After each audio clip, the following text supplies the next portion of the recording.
Good day and warmly welcome to this webinar about the British productivity problem and the British productivity discussion and how this relates to the discussion in Sweden. Our guest today is Diane Coyle. She's a professor of public policy at the University of Cambridge. And among many other things, she's also involved in the work of the British Productivity Institute. And in that capacity, she was a co-editor of a recent report, The Productivity Agenda, which points in several directions on how the weak productivity performance of the UK can be changed and improved. During her presentation, Diane will discuss some of these main themes in the report. And the setup is that Diane will present and discuss for 30 minutes or so. Then we open up for questions and a Q&A. So please state your short and sharp questions in the chat, and we will bring them up later on. We are very happy to have you here, Diane Coyle. And having said all this, the floor is yours. Thank you very much, Daniel. I'll start screen sharing. It's a real pleasure to be here and have this opportunity, and I'm looking forward to the questions as well. I have a few slides. I hope they can be seen. Yes, perfect. Excellent. And as Daniel said, I will speak for about half the time that we have, and I'm looking forward to the questions and comments later. So like many OECD countries, the UK is experiencing a productivity puzzle. The rate of growth of productivity has slowed down. In our case, it's basically been flat since the mid-2000s. And in the most recent data, it even seems to be declining a little, although, of course, the data is very uncertain. And so, like many economic outcomes, these are complex and there are many contributing factors to them. So I thought I'd start just by taking a chart from our report, The Productivity Agenda, showing the scale of the challenge. The first bar here shows the growth of productivity in the decade from 96 to 2006, and divides that between the number of hours worked and the growth in labour productivity. And you can see that it was 2.5%. The period after the financial crisis was not surprisingly lower productivity growth, and that was common to all of the economies affected by the financial crisis. A bit of a pickup after that, but much lower than the earlier rate of growth. And that final bar there shows the scale of the challenge if the UK were to get back to that 1996 to 2006 average. So what we can expect in terms of growth in hours worked is the orange bar at the bottom. If we see no improvement in labour productivity growth from the recent past, that's the next darker blue bar. And then the remaining parts, the scale of the challenge, if we want to get back to the earlier experience. And you can see that to get back to that mid-90s to mid-2000s average, we need to increase productivity growth by a staggering 2.2%. So it's a big challenge. These might sound like small numbers, but they, as you know, they compound, and this is a really substantial challenge facing the economy. So in the Productivity Institute, we think about it in terms of three separate sets of challenges. One, and again, this is common to many economies, is underinvestment. Another is the extent to which the new potential from new technologies or from new ways of running production processes is restricted to certain firms and doesn't spread to all of the firms in the economy. And then the third is about the institutional context and the political context. How do policies coordinate together or not? Is there policy churn, and so on? And so I was going to talk today about the problem under these three headings. So the first one is underinvestment, and this is a chart showing back to 1980 for the G7 economies, the rate of investment in fixed capital as a share of GDP. And so what you can see here is that there's a decline for a number of countries, but mainly it's been pretty flat. The decline in Japan has been quite pronounced. That's the line at the top, but it's still the highest rate of investment in the G7 countries. The UK is the thick black line. We saw a big decline in around 1990 and during the recession after 1990, and it's been flat since, to give us the lowest rate of investment in the UK economy. And this affects pretty much every form of investment you can think of. So my next chart shows R&D expenditure as a share of GDP. We think we've got knowledge-based economies in the OECD, and that implies that R&D expenditure should be high and rising. The UK figures are very uncertain at the moment because of a change in the production of the statistics, which led to a big upward revision in the share here. But many people doubt whether those figures are correct. The view is that it reflects companies taking advantage of a tax break for R&D expenditure rather than the survey-based R&D figures that the red line shows earlier.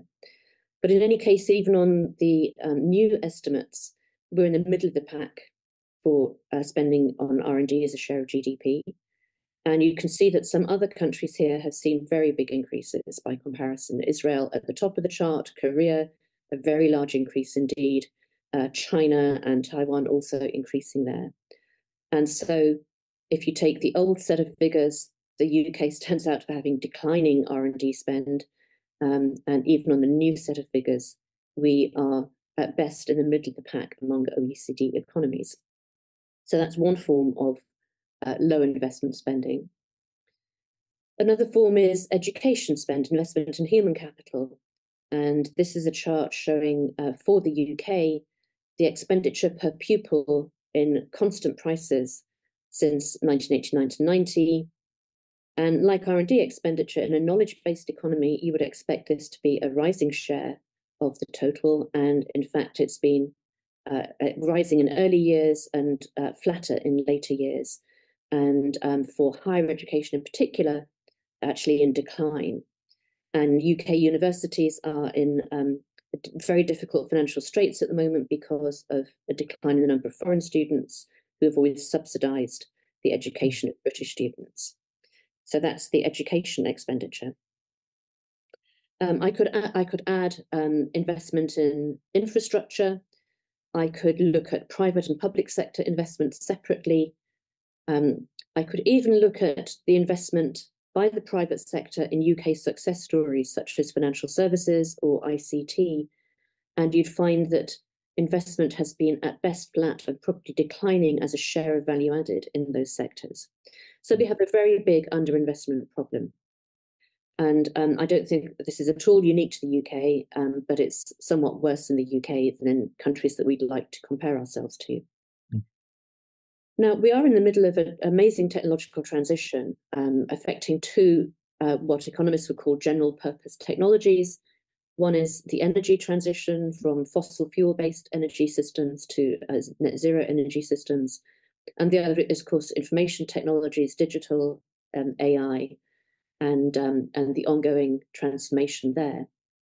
And certainly for digital, since at least 1990, and even more so from 2007 with the switch to the mobile world, smartphones, Wi-Fi almost everywhere, 5G. This has completely restructured production in large sectors of the economy, as well as the way that we spend our daily lives and consumption patterns. It's very hard to detect this in the economic statistics. We don't measure digital effects very well. But the digital economy has specific characteristics. One of them is, to use the economics term, non-rivalry, that for a lot of digital goods, the marginal cost of delivering them is zero because more people can use them without depleting what's available for existing users. So unlike an apple, if I eat the apple, you can't eat it. If I do a Google search, then that doesn't stop anybody else doing the same thing. There are also very powerful network effects. The value to users increases the more users there are. So that means that there are very large increasing returns to scale. And these are markets that tend to tip towards winner takes all or dominant companies. Now, digital has enabled some large productivity gains. And the ones that are most striking are the reorganization of logistics and supply chains. This started in the 1990s. The retail sector was one of the earliest to see productivity gains, but we've had this world of extended production chains, a lot of outsourcing that enables specialization at different links in the chain, and also the development of platform business models and these forms of intermediation. So there have been great gains there, but those gains are really unevenly shared.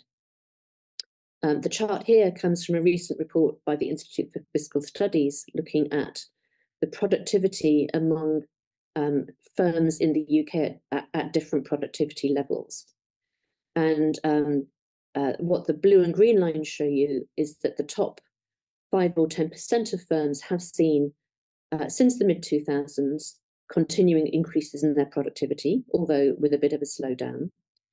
And it's the firms lower down the productivity distribution that have seen declines or flat productivity growth. And so the message here is that some firms are making great gains, but it's not spreading to the great bulk of firms in the economy. And it's not just the least productive, the so-called long tail, it's that sort of middle chunk of firms as well. And this inequality is reflected in the wage distribution. If you work for one of those companies in the top of the productivity distribution, you'll be paid well. Job quality and wages much lower down the distribution. And in contrast to the past, that gap in wages isn't a gap between sectors, it's a gap within sectors between the productive firms and the less productive firms. So we've seen great wage inequality.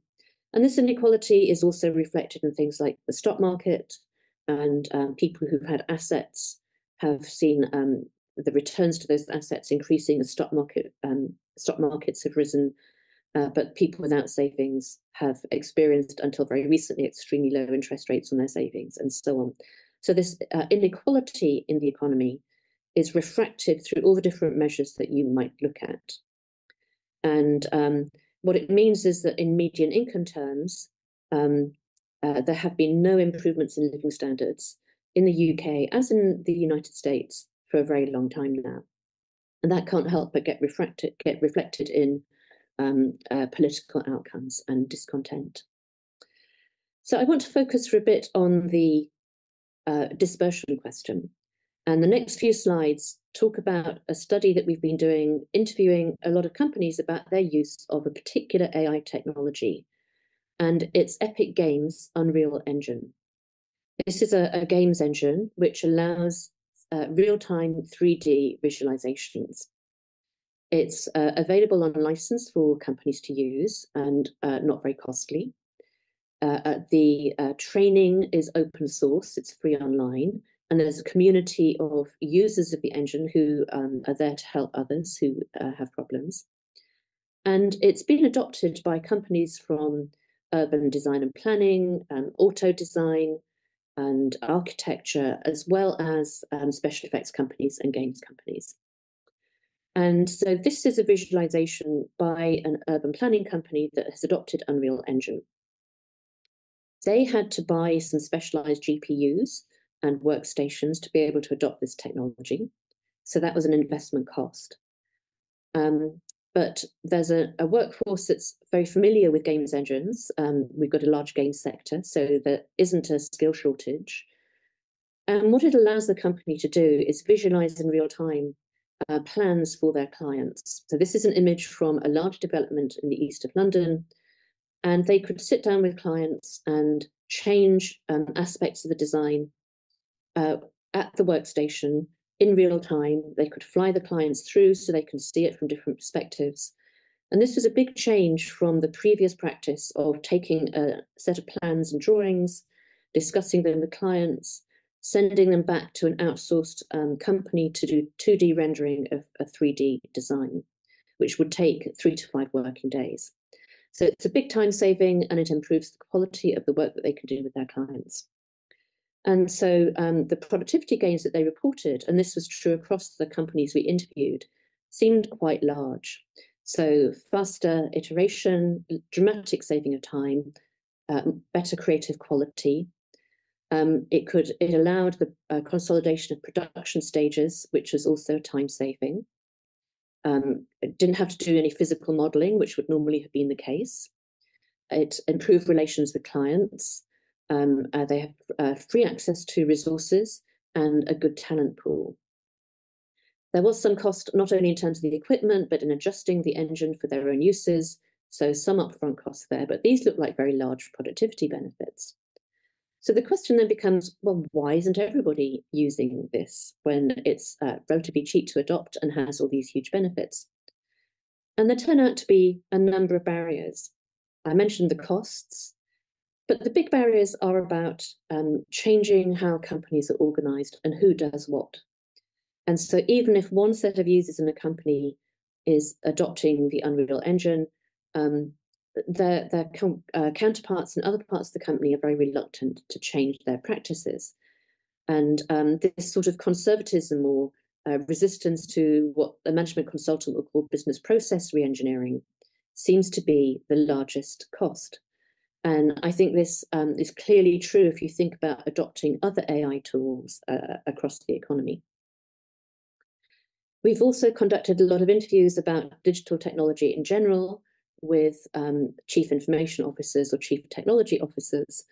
And the focus they have is, what's it going to save me in terms of costs in the short term, short-term financial savings, because they have to persuade their finance director that any upfront investment is going to quickly return some financial benefit to them. So technology is very rarely a board strategic decision. And that means companies think about using AI and other digital tools to make small changes rather than completely redesigning their workflow or improving the quality of their products. And organizational silos and the need for change management seem to be the biggest barriers to adopting the technology across the economy. And so we are trying to turn this into a systematic framework so we can start to put some estimates on these different kinds of costs. And I've divided it here into the technology costs on the left-hand side, fixed and variable, so the upfront investments that you need in the left-hand part here, and then the ongoing cost to use the technology, which would be licenses and the cost of cloud computing and so on. And then on the right-hand side, the organizational costs. And again, it's the upfront investment that's needed and the ongoing costs. I think the only additional thing I'd highlight here is that bottom right-hand element, the data maintenance and compliance. AI eats data. It eats it for training and it eats it to continue improving and being operated. And companies often don't have data in a form that is easy to use if you want to adapt an AI tool for the production process. And the costs of getting data into the right form, making it compatible across different uses within the company, ensuring compliance with regulation are all costs that companies do tend to underestimate. And the lack of a very clear and well understood structure for a regulatory structure for the use of data, and particularly personal data, is often something that companies will raise as a barrier to using AI more widely.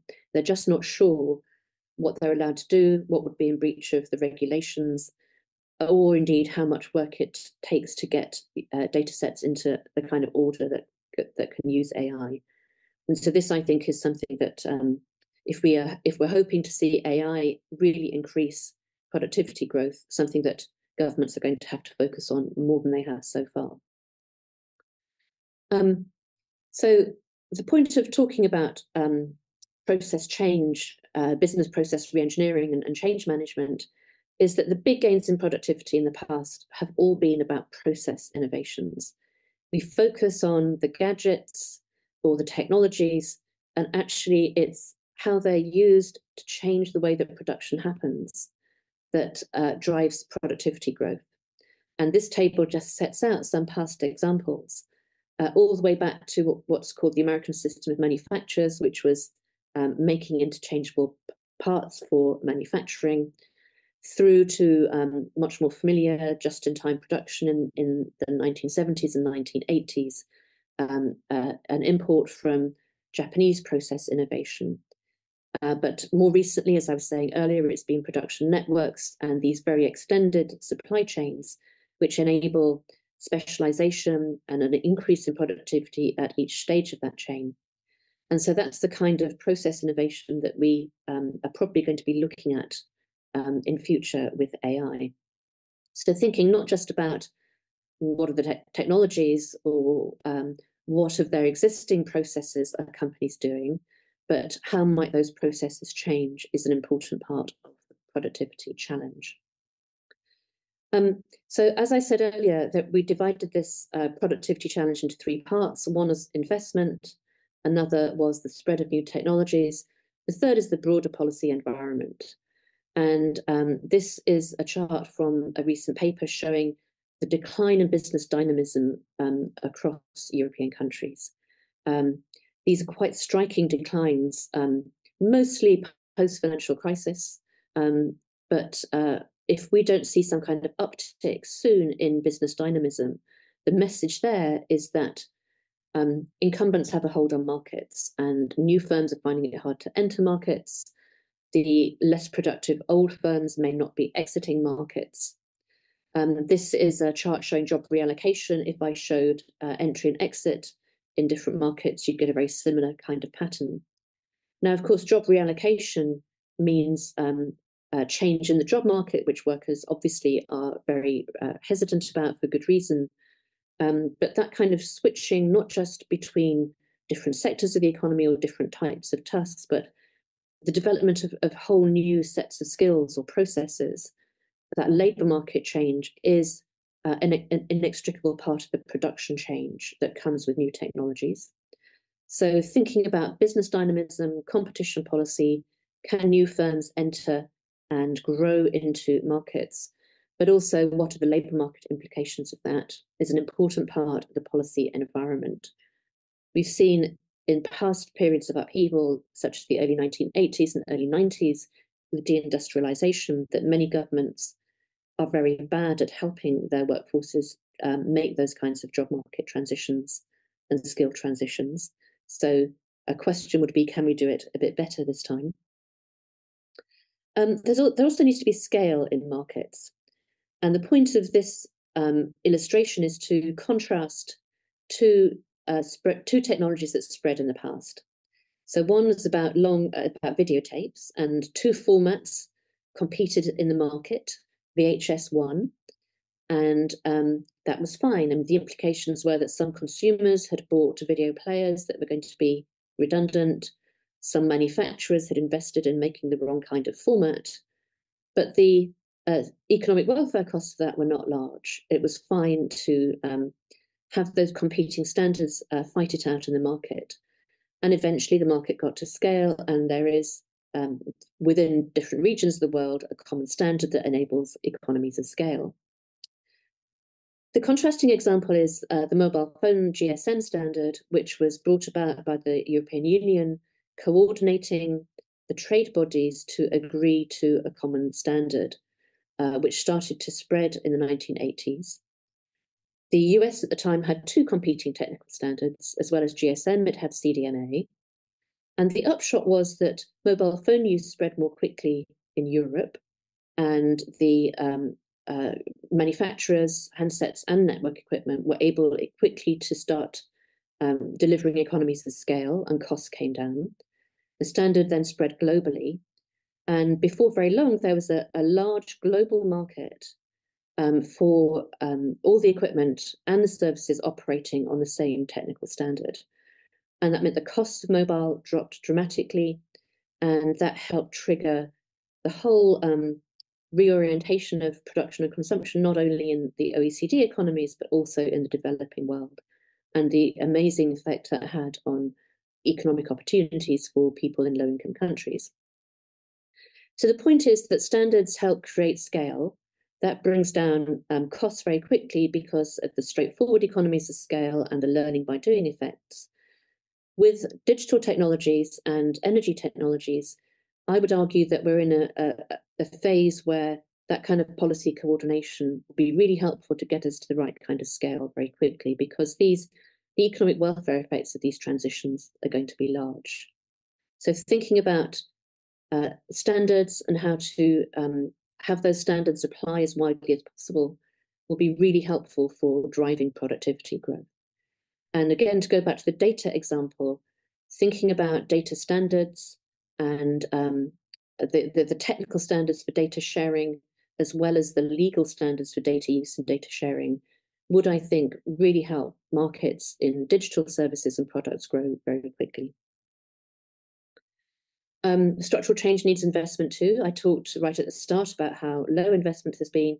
You'll be probably familiar with this report taken from the EIB and reproduced in the Draghi report recently about the scale of the investment gap that he has argued exists in the EU. The Irish figures are taken out because of the funnies and their statistics, because of the overseas investors there. So really important to think about how we're going to fund the investment that's needed, private and public, in human capital, physical capital, and intangibles, to start delivering productivity growth again. And really, I'm getting towards the end now, but it's a reflection on the way this is a social challenge and not really a challenge within companies. The first image, so this is taken from a very well-known article by Paul David about why it took so long for the benefits of electrification to show up in the productivity figures. It took a good half century after the invention of the key electricity technologies for productivity to start growing. And he argues that it was because it's a system-wide change that's needed. The image on the left is a steam-powered mill. You can see the chimney from the engine. And these mills were built over several floors because that one shaft, that one engine would drive all the machines. And so it was most efficient to stack them on top of each other like this.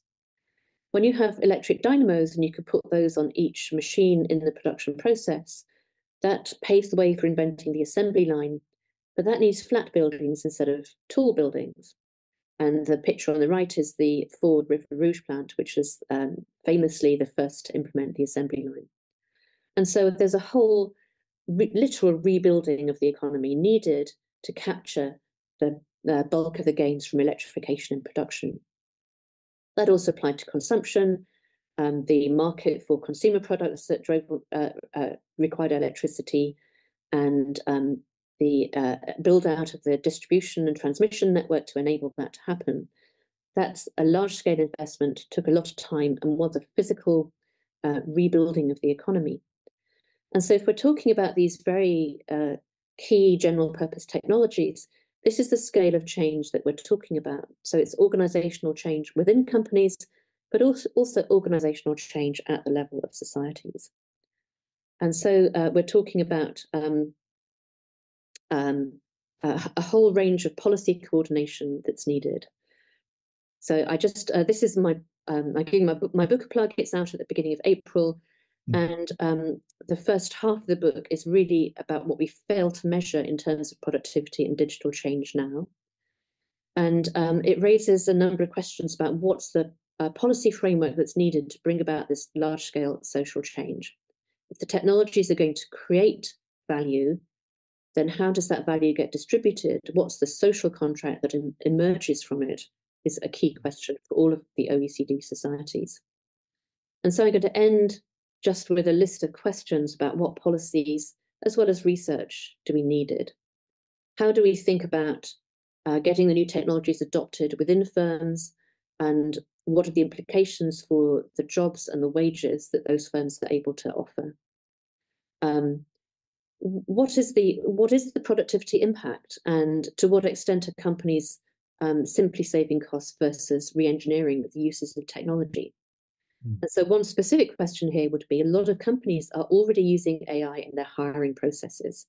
They use it to read CVs and application letters, and they set job applicants online tests that are graded by technology to begin with. Nobody has looked at what's that done for firms' productivity. We don't know if it's simply saving them time and cost and imposing the burden on their job applicants, or has it actually had a productivity impact? So that would be one example, and there are many more. We need to think about market headroom, and to what extent can new companies grow? We've got highly concentrated markets, especially in digital, so enforcing competition policy. It was already going to be quite difficult. I think the changed political environment in the United States makes it all the more difficult. We're seeing companies, the large tech companies, feeling very empowered in lobbying against regulation in the EU and elsewhere. And then a range of policies that will encourage that investment across the economy, because policies offer economies of scale themselves. They can de-risk investment for private sector companies. They can reduce the cost of adopting new technologies. And so that means looking at infrastructure, at education and skills, at policy coordination, but also possibly about, are there new aspects of digital infrastructure that the public sector needs to provide itself? And hence, we're seeing a lot of policy debate about the provision of public compute, the provision of data centers. I would extend that further to say we should look at the need for possibly public sector data libraries that companies can adopt, or public sector platforms for the provision of certain services that might be too costly for individual companies to adopt themselves. So it's a big challenge, it's a societal challenge, and I think as well as the question of how do we increase productivity growth, there's the equally important question of how do we make sure the benefits of that productivity growth are widely shared with the people who live in our societies. So I'm going to stop sharing now and look forward to questions and comments. Thank you very much. Thank you, Diane, for a very clear presentation. Of course, I have many questions, but I will start with some general questions about the report as such, and then we'll go into specific topics. And my first question is, you talk about, in the report, about inclusive growth. In Sweden, we don't do it. We talk about growth. Can you just say a few words on what inclusive growth is for the viewers? And why do you put emphasis on it? So our government talks about growth as well. Yeah. And obviously, growth is a necessary condition for the improvement in living standards that we've grown used to seeing since the Industrial Revolution. But inclusive growth is exactly that point about the growth needing to be shared. Mm. If the growth that you experience, that you record in GDP, is the profits of a small number of companies, or the wages of a small number of highly paid people, or its stock market gains, then it's not going to be sustainable over time. Mm. And so the point of talking about inclusive is really a signal that the question new technologies raise is about the social contract. What are large companies' social license to operate? What are they doing for us? All governments are very keen to get inward investments from large overseas investors. But how much do you really gain from that if it's an investment in an already wealthy area of the country and not many people are going to benefit from it? What is the purpose of that? My thesis advisor was Professor Ben Friedman at Harvard University, and 20 years ago or so, he wrote a book called The Moral Consequences of Economic Growth, and I think it is a values question. Mm. He argued then that if there are not widespread gains from economic growth, this imperils democracy. Mm. And I think that's potentially what we are seeing now with the rise of very polarized political outcomes in many countries. Entirely understandable, because there are people who've seen their living standards declining since the financial crisis, essentially. Thanks. I actually read this book 10 years ago. But a further question on this topic is that you also talk about well-being. The ultimate goal is well-being of society. And Sweden, we have a productivity commission run by the government, and they don't take the step towards well-being or inclusiveness, but they just stop at the productivity measure. The focus on well-being, is it the same kind of thinking like as for inclusive growth, spreading the productivity to all? It is partly the same kind of argument, but also partly a recognition that non-economic outcomes affect people's quality of life as well. And so it would refer to things like the sense of community in the place that you live, or the ability to access green spaces, These do have economic consequences because clean air and green spaces, for instance, are well known to improve workers' mental and physical health, and that has productivity consequences. But we are trying to signal that GDP growth as conventionally measured or productivity growth as conventionally measured may be necessary, but it isn't going to be sufficient for a sustainable, fair society. Thanks. A third question on this is that in the report, you don't mention the labor market institutions as organizations that can transform productivity to well-being and real wage growth. Is that because we have different situations in the UK and in Sweden? We should emphasize that a lot. It's a good question, and I think it probably reflects different political trends over many years. You know, we've recently got a new government, a Labour government, which is more favourable to thinking about workers' rights and the role of unions in the economy. Before that, we had 14 years of Conservative governments whose focus was on labour market flexibility. And although there were increases in the minimum wage, for example, in terms of structures, a pretty anti-union government. So I think the difference partly reflects that.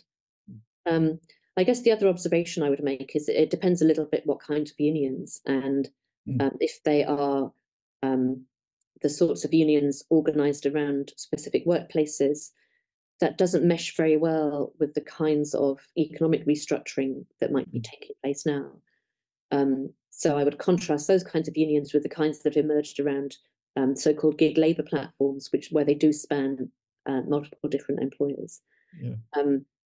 So the recent book by Diane Coyle and Simon Johnson, the Nobel Prize winners, does focus very much on labour market institutions. And if you look at the contrast between the 1980s and the 1950s and 60s, when there was a lot of automation, but outcomes for median earners and lower earners were very good, and there was much less inequality. I think unions are clearly part of that story. Actually, we had Asimoglu as a guest in the seminar earlier last year. But anyway, even more honoured to be invited to join you. But the last general question is, one aspect of productivity that you mentioned in the productivity agenda is also the relation between well-being at work and productivity. In Sweden, we don't have that discussion either. But as I know, there's a lot of research on how well-being at work affects productivity of the firms and then to society. Can you just say a few words about this research or thinking? It's a debate that's, I guess, been amplified by the trend towards working from home and what impact that has on both well-being and productivity. And it crops up a lot in professional service firms, and we obviously have a very large professional services sector in the UK economy. So here at the Bennett Institute, we're currently working with a large a professional services firm to collect data and do follow cohorts of their employees to build an evidence base. Because the presumption, I think, in the working patterns in those kinds of firms has been there's a trade-off. You can work people very hard and they're high productivity, they've got long hours, but they're highly skilled and you pay them really well. But that means that they do experience a loss of well-being and get very stressed. And so I think the question we'd like to understand is that trade-off real? Or if there were a different structure of working patterns, might that in fact improve their productivity? The complication is it's very hard to define productivity in something like management consultancy or law, because you're not going to count the number of slides in their PowerPoint as the measure of their productivity. So how do you define and measure that? But I think there is some evidence that there's a positive correlation between the two rather than a trade-off.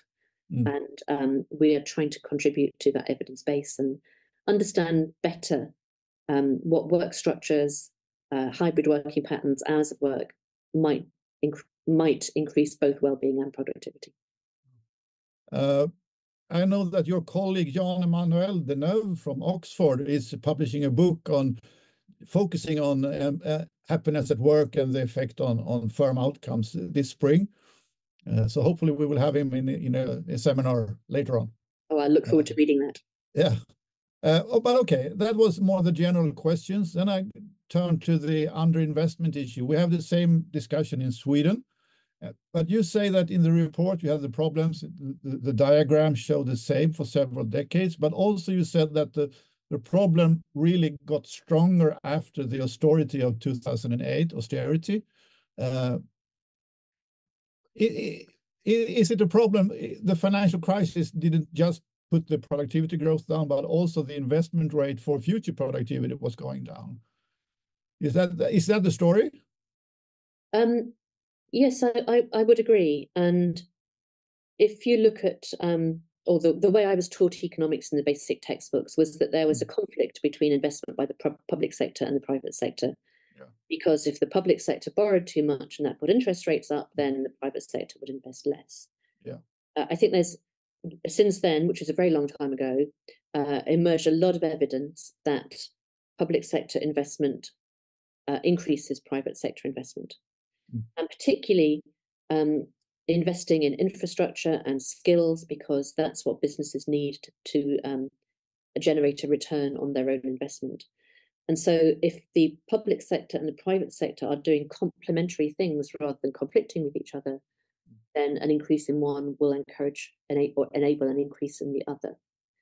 And so that implies that austerity, which saw very large decreases in public investment in infrastructure, will definitely have contributed to the shortfall in private sector investment as well. Oh. But along these lines, in the report, you talk about short-termism and the tinkering will have to stop. Is it a political economy problem here? Well, I suppose all elected governments operate on electoral cycles. Yeah. And the problem is that they're much shorter than investment cycles for lots of businesses. Yeah.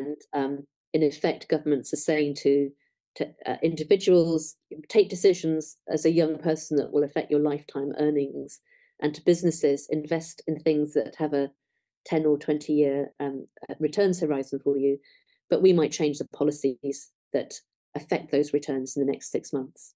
Now, I think this is a general problem, but with the combination of a highly centralised political system in the UK, first past the post politics and increased polarisation, we have had an awful lot of churn in policies that affect those business investment decisions and individual investment decisions. So political short-termism is definitely a problem. I don't think it means that we can forget about financial short-termism and the whole focus on short-term shareholder returns prompted by Milton Friedman back in the 1970s that has come to dominate business in all of the Western economies. Clearly has gone too far, in my view, that companies do focus on not just quarterly returns, quarterly finances, but actually share buybacks rather than investments over the longer term. It has been very damaging to the investment outlook for all of our economies. Yeah. In Sweden, we have the same discussion, as I said, in underinvestments in railways, infrastructure, in sewage systems, in new apartments and everything. So we have kind of not invested in the future. Our productivity, what do you call it, ability in the future, mainly because we say that we don't have the money, because we have these fiscal rules that bind us. And Starmer, the new government, is really trying to put forward growth as a problem, as a solution to many problems. But can you get this growth and productivity before you have to do the investments? So where is this investment productivity coming from? Well, I agree with the assumption implicit in your question. The term that's used here by the Chancellor and Prime Minister is fiscal headroom, and that will limit the amount of public investment that can happen. If you look at the economic textbooks, this concept is not an economic construct. And the economic question is, will the investments generate a positive return? And if so, over what time horizon? So that's how government should be thinking about what public sector investment is needed. And as your question indicates, if we start by thinking we're limited by a fiscal rule, which is a political rule in how much we can borrow, then we're going to get into a vicious circle where we can't borrow, so we can't invest, so there's less growth, and that reduces the fiscal headroom that politicians think is available to them. And so we see a downward spiral. I think that's a real danger. And we are going to have to somehow find the money, which will be a combination of borrowing and higher taxes in all the economies that have had underinvestment. But why are we stuck in this political standstill? You cannot invest because of lack of money, and because you don't invest, you don't get the productivity, and then you don't get the fiscal money to distribute and create new value. So why is it? Yeah, it's a good question. And I think my best answer is that it's because of the sort of framework for thinking about the economy that politicians have internalized since the Reagan and Thatcher era, is that particular macroeconomic model.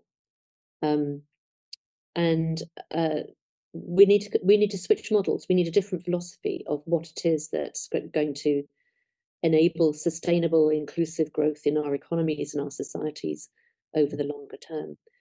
The trouble is nobody's articulated that in the same way that political leaders were able to articulate their vision in 1979, 1980. So, yeah, that's the trap we're in, I'm afraid. Yes. Okay. But when it comes to the discussion of the diffusion problem, this is also a general theme in the OECD countries. You can read about it.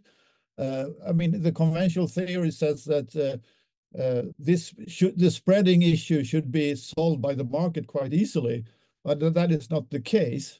You need policy to do that. But what are the main solution to spread this to more firms, because they are close to each other many times. They are producing the similar stuff. So why is it that it's so problematic? I don't think there's a single fix, but if I had to choose one, it would be much stronger competition policy enforcement. Okay. Because that's the rivalry that makes firms change what they do. Mm-hmm. If you can get along and you're making a profit, and there's no immediate threat of losing a lot of market share because you haven't adopted new technologies, then there's no reason to change. Change upsets people. It costs money. And so I think it's a sort of Schumpeterian view of how technology spreads. But that would be the one thing that I would pick. Okay.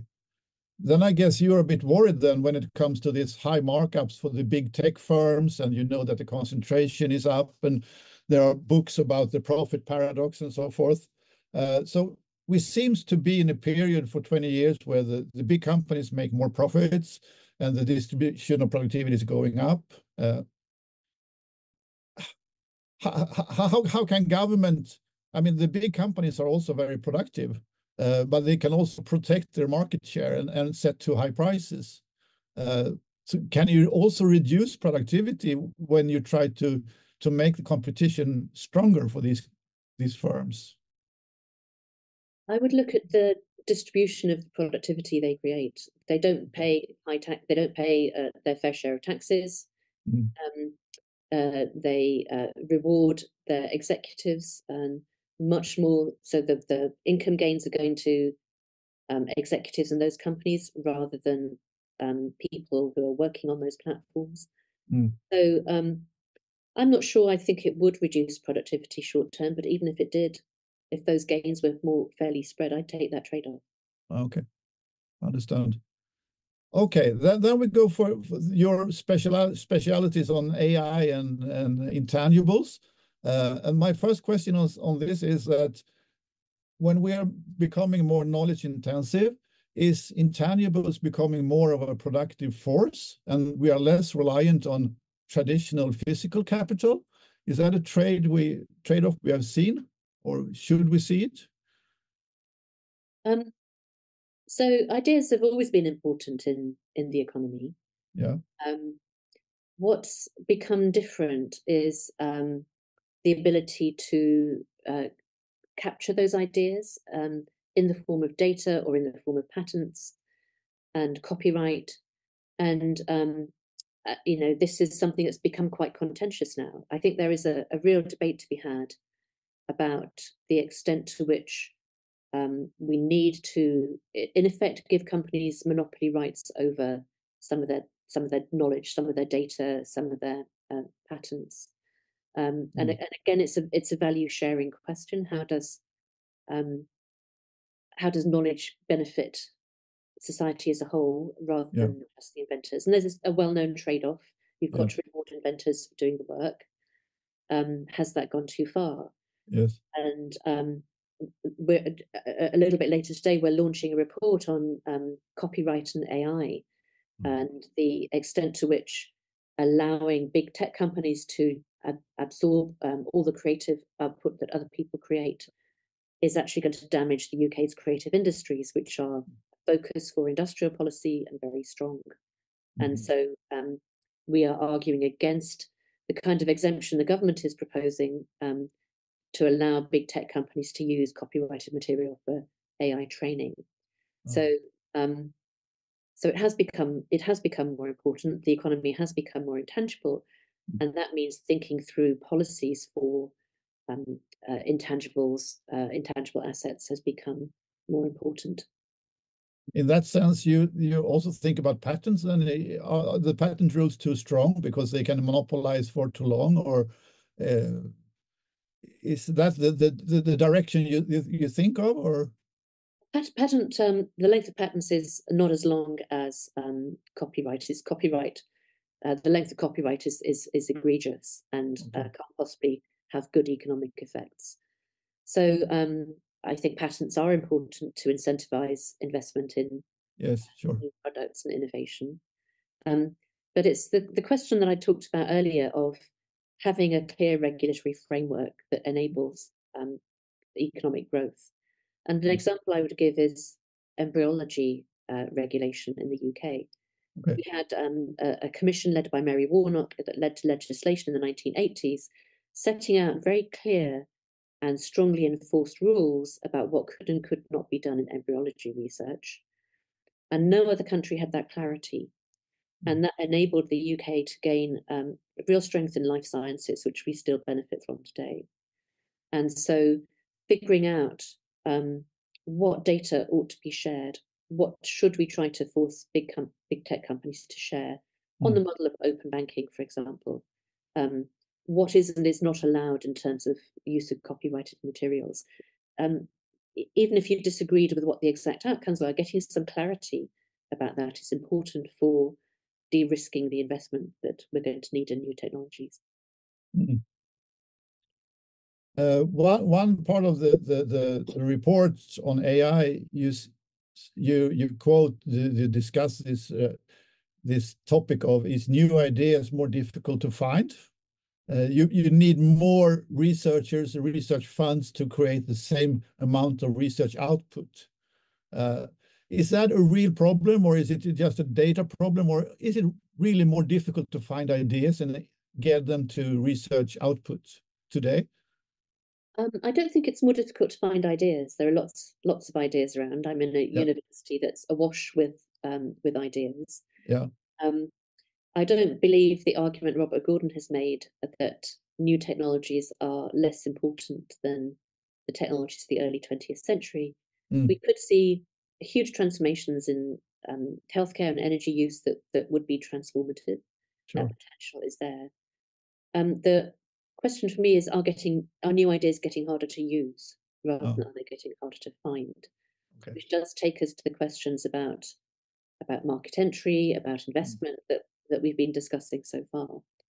I think the problem lies more in political and institutional structures than it does in the basics of finding ideas. Human beings are still really creative. Yeah. And also, if I understand you correctly, also the issue of not using it, but also getting the value of this use to everyone. Exactly. Is the next step. That's the next step. Okay.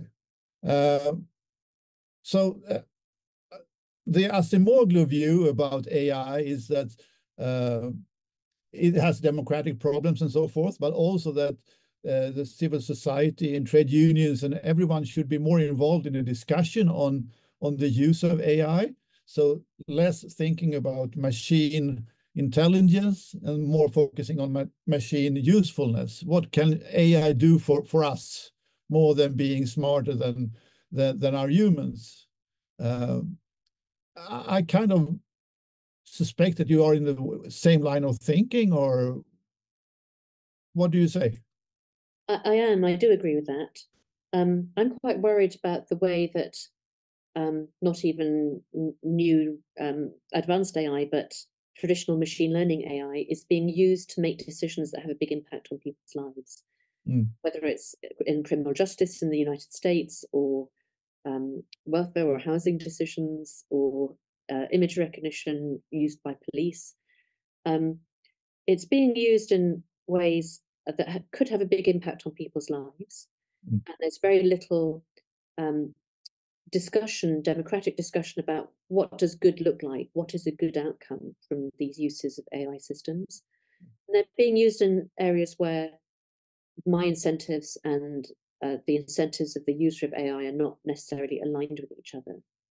And so, whereas I don't care, I'm actually quite pleased if my bank uses AI to try and detect fraud against my account because our incentives are aligned, I would be worried about using AI to determine whether I qualify for a welfare benefit. So thinking about what is a good outcome and what are the redress mechanisms if it goes wrong. I would really like to see that happen before their use is spread more widely. We had this AI summit in Paris. Was it last week or? The weeks are going very fast at the moment. I think it's last week. Yeah, big topic. But we are just having a few minutes left, so I will address a question from one of the viewers. And it says here to you, Diane, could Diane please detail which policy measures or industry initiatives that could be identified as most effective and what key obstacles might hinder their implementation in today's economic climate? What can you say about that? Big question. Yeah. So if you're talking about skills, there are so the questions are who's responsible for the upskilling that's needed, the developing of skills, and there's always been a mix of the government provides basic education and employers provide on-the-job training, and individuals do some training themselves. I think what we've seen recently with digital skills is a lot more of the latter. People are teaching themselves and using all of the amazing resources that are available online. As I said earlier, in the UK, the government has been spending less on education outcomes, so they probably need to do more. I think I'd also be asking, what's the role of employers here? And, is it providing apprenticeships of the traditional form, or is there something else that employers should be looking at?